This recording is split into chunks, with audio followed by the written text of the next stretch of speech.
Well, 2015 has turned out to be an exceptional year for movies. Here is part one of my top 10 list movies of 2015. Number 10, I want to do a shout out for a movie that you may not have seen, that you may not have even had a chance to see.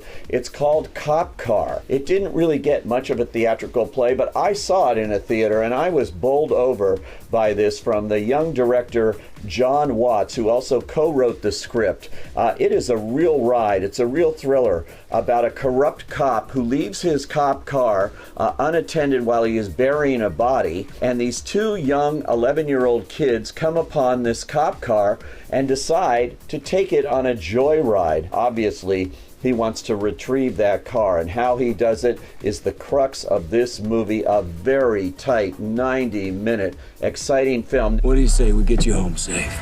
Number 9, a great year for documentaries, and particularly great year for documentaries about show business figures. But I chose Amy, the tragic, searing story of singer Amy Winehouse, who left us all too soon at age 27. This movie really opens your eyes to her life, what happened, and what happens when fame gets to be too much, and all the pressures of it. The more people see of me, the more they'll realise that all I'm good for is making music.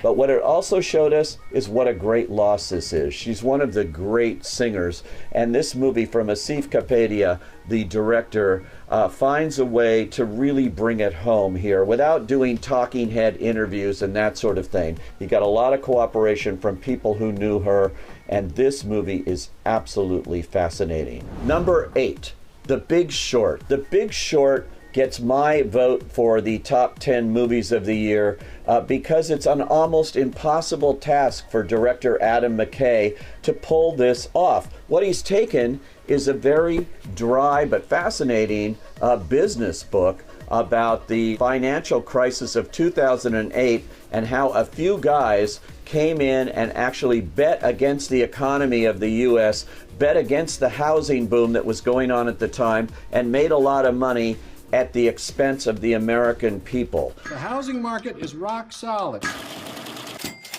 It's a time bomb. It's kind of chilling, but it's also highly entertaining. The Big Short gets it also for a great ensemble cast that includes Ryan Gosling and Brad Pitt and Steve Carell and Christian Bale. Really one of the best cast of the year, working on all the cylinders here, and I really, really liked The Big Short. Number 7, Spotlight, another movie that makes us look at things and wonder what went wrong. The Boston priest molested kids in 6 different parishes over the last 30 years. The church found out about it and did nothing. We haven't committed any long-term investigative resources to the case. No, we haven't. And that's the kind of thing your team would do.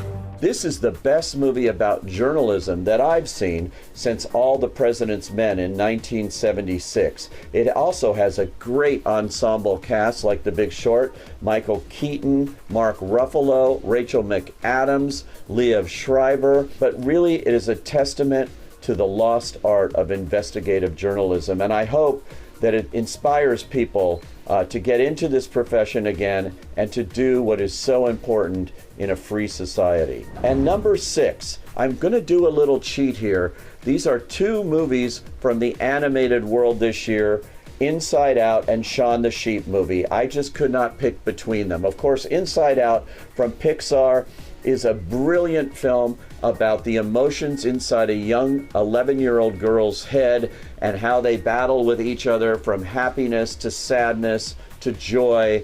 And it is beyond clever. Pete Docter, the director who did Up, has come up with another complex movie that is just as valuable for kids as it is for their parents. And that's a very interesting thing. It sparked a dialogue that these kind of movies rarely do.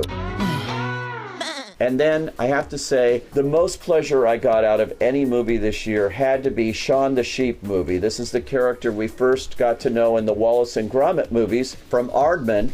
Well, Shaun the Sheep now has his own feature film, and it's wordless. This is a daring concept for a movie basically aimed at kids. There is no dialogue, and it works beautifully. It reminded me of the great comedies of Jacques Tati, Charlie Chaplin, Buster Keaton. An absolute delight for all of its running time. I don't think I had a better time in a movie all year than I did seeing Shaun the Sheep movie. So seek that one out. Coming up on Thursday, my top 5.